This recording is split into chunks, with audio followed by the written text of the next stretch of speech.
Hi friends, இன்றைக்கி நம்ம dry fruits and நட்ஸை வச்சு நம்ம வீட்டிலையே எப்படி ஈஸியாக ப்ளம் கேக் செய்யலாம்னு சொல்லிட்டு பார்க்கலாம். இதுக்கு அவன் தான் தேவைன்னு இல்லை, நம்ம குக்கரில் கூட ஈஸியாக செய்யலாம். ஒரு ஸ்டாண்டை வச்சுட்டு குக்கர் வெயிட்டையும் கேஸ் கட்டையும் ரிமூவ் பண்ணிட்டு செய்யலாம். இதுக்கு முதல்ல ஒரு பவுலை வச்சுட்டு ஃபஸ்ட்டு ட்ரை கிரேப்ஸ் சேர்த்துக்கிறேன். இது சீட்லெஸ்ஸு. அடுத்து க்ரீன் கிரேப்ஸை சேர்த்திக்கிறேன். டூட்டி ஃப்ரூட்டி கொஞ்சம் சேர்த்திக்கலாம்.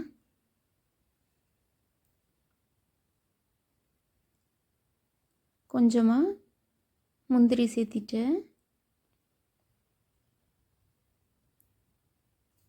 அது கூடவே கட் பண்ணி வச்சுருக்க பாதாம் சேர்த்திக்கலாம்.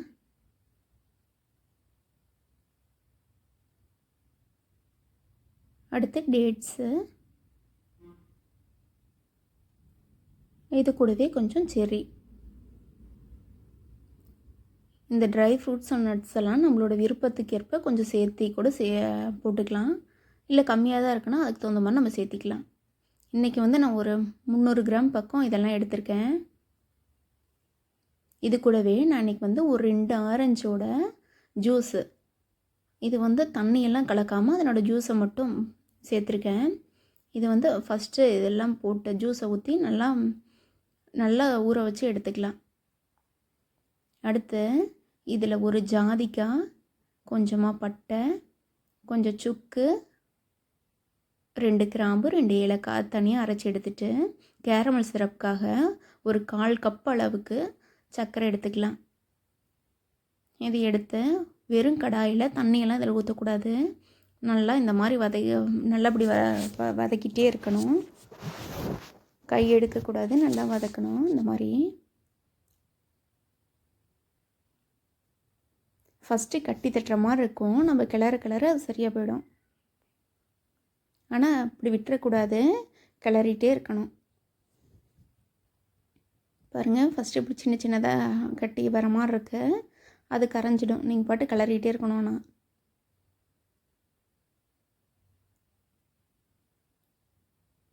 ஒரு கப் மாவுக்கு நான் 3/4 கப்பு தான் எடுத்திருக்கேன் சர்க்கரை.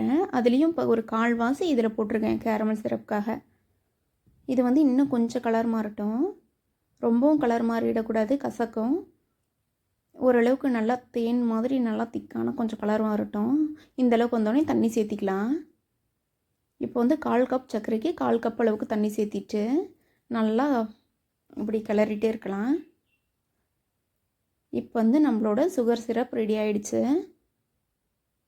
இதை ஆஃப் பண்ணி தனியாக ஆற வச்சு எடுத்துக்கலாம். அடுத்து இந்த ஊற வச்சுருக்க ஃப்ரூட்ஸையும் கொஞ்சம் நல்லா வதக்கிட்டு தண்ணியெல்லாம் போகிற அளவுக்கு வதக்கிட்டு அது தனியாக ஆற வச்சுக்கலாம். அடுத்து ஒரு பவுலில் மிக்சிங் பவுலில் பட்டரை 100 கிராம் அளவுக்கு எடுத்திருக்கேன். இது ரூம் டெம்பரேச்சரில் இருந்தால் தான் நல்லாயிருக்கும். அதனால் ஃப்ரிட்ஜில் இருந்தாலும் எடுத்து வெளியில் வச்சிடணும். ஃபுல்லாக இந்தளவுக்கு சாஃப்டாக ஆயிடணும். அதன் பிறகு இப்போ அடிக்க ஆரம்பிச்சிடலாம். கொஞ்சம் இதெல்லாம் ஓரளவுக்கு கலக்கட்டும். அதன் பிறகு மீதி எடுத்து வச்சுருக்கோம்ல அந்த சர்க்கரை, அதையும் இதில் சேர்த்திக்கலாம். இது நான் பவுட்ரு பண்ணியும் சேர்த்திக்கலாம். நான் இன்றைக்கி அப்படியே முழு சர்க்கரையாக போட்டுக்கிட்டேன். இந்த மாதிரி ஃபஸ்ட்டு நல்லா பீட் பண்ண ஆரம்பிச்சிடலாம். இது விஸ்க் வச்சும் அடிக்கலாம், கொஞ்சம் டைம் எடுக்கும். விஸ்க் வச்சுக்கிற மாதிரி இருந்தால் பவுட்ரு சுகர் சேர்த்துக்கோங்க. இப்போ இதுக்கு 3 முட்டை நான் சேர்த்துக்கிறேன். ஒட்டா 3 முட்டையை போடக்கூடாது, ஒரு முட்டையை சேர்த்து அடிச்சுக்கலாம். முதல்ல ஒரு முட்டையை சேர்த்து இந்த மாதிரி அடிச்சிட்டே இருக்கலாம். அடிக்கிறப்ப சைட்லலாம் போட்டிருக்குல்ல, அந்த மாதிரி சைடில் அதிகம் விடக்கூடாது. அப்பப்போ அது சைடில் இருக்கிறது எடுத்து விட்டுட்டே இருக்கணும். ஏன்னா சைடில் போய் சுகர்லாம் நின்றும் நல்லா மிக்ஸ் ஆகாமல் போயிடும். இப்போ அடுத்த முட்டையை சேர்த்துட்டு மறுபடியும் அதே மாதிரி அடித்து எடுத்துட்டு நல்லா மிக்ஸ் ஆகிற வரைக்கும் அடிச்சிட்ருக்கணும். இந்தளவுக்கு வந்தானே இன்னொன்று அடுத்த முட்டையை சேர்த்துக்கலாம். இப்போ 3 முட்டையை சேர்த்துக்கிட்டேன். நல்லா அடிச்சுக்கலாம் ஓரளவு. அதன் பிறகு இந்தளவுக்கு வந்தோடனையும் ஒரு ஸ்பூன் அளவுக்கு வெண்ணிலா எசன்ஸ் சேர்த்திக்கலாம். இதில் 1 கப் அளவுக்கு maida, 1 spoon baking powder, 1/4 spoon baking soda சேர்த்திருக்கேன். உங்களுக்கு இன்னும் கேக் வந்து கலராக வேணும்னா 2 டேபிள் ஸ்பூன் இதிலேருந்து மைதாவை எடுத்துகிட்டு 2 டேபிள் ஸ்பூன் வந்து நம்ம கொக்கோ பவுட்ரு சேர்த்துக்கலாம். நான் இன்றைக்கி வந்து கொக்கோ பவுட்ரு எதுவும் சேர்க்கல. இந்த மைதாவை விட்டா நம்ம அதில் கொட்டிடக்கூடாது. 3 பேட்ச் இல்லைனா 4 பேட்சாக பிரித்து தான் கொட்டணும். முதல்ல இதை கொஞ்சமாக ஃபஸ்ட்டு ஒரு பேட்ச் போட்டு நல்லா அப்படி சலித்து எடுத்துக்கணும். எடுத்து ஃபஸ்ட்டு அடிச்சுக்கலாம். அதுக்கு முன்னாடி இந்த ஜாதிக்காய் பட்டை கிராம்பெல்லாம் போட்டிருக்கோம்ல, அதை இந்தளவுக்கு அதையும் சேர்த்திட்டு கேரமல் சிரப்பையும் இதில் ஊற்றிக்கலாம். அப்போ தான் கேக்கு கொஞ்சம் கலர் வரும், அந்த ப்ளம் கேக்கோட கலர் வரும். இந்தளவுக்கு நல்லா க்ரீமியாக அடித்து எடுத்துக்கலாம்.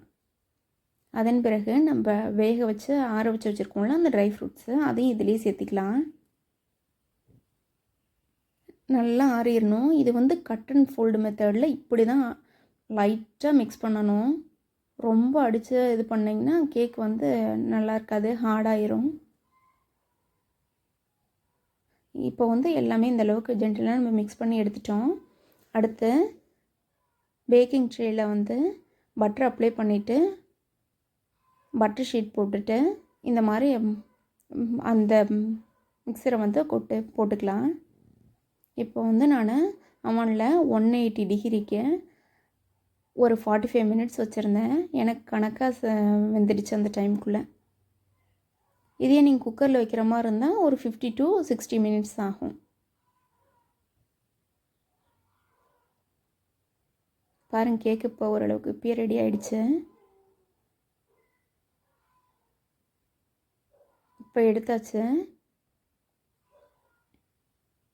கொஞ்சம் ஆறினோனையும் எடுத்து தனியாக வச்சிடலாம். இப்போ வந்து நான் இதை 2 கேக்காக ரெடி பண்ணியிருக்கேன். ஒரே ட்ரேயில் ஊற்றினோன்னா அது பொங்கி ஊற்றிடும். அதனால் குட்டி குட்டியாக 2 ட்ரேயில் வச்சுருக்கேன்.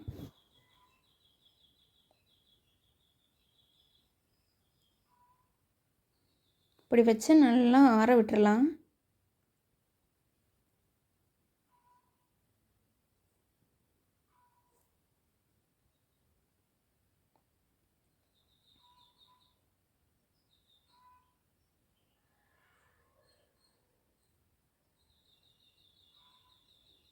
அடுத்து இது ஆறினதன் பிறகு அந்த பட்டர் ஷீட்டை எடுத்துடலாம்.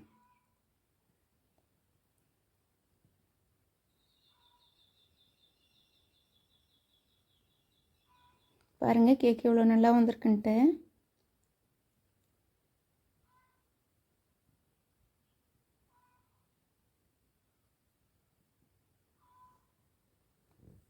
இது நல்லா ஸ்பாஞ்சியாகவும் நல்ல டேஸ்டியாகவும் சூப்பராக இருக்குது.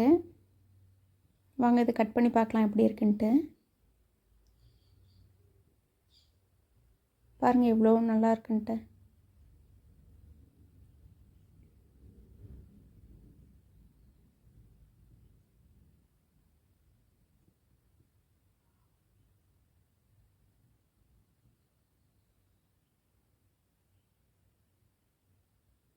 நீங்கள் விஸ்க் வச்சு செய்யலாம், அது இன்னும் கொஞ்சம் டைம் எடுக்கும், அவ்வளோதான். அந்த மாதிரியும் ட்ரை பண்ணி பாருங்கள்.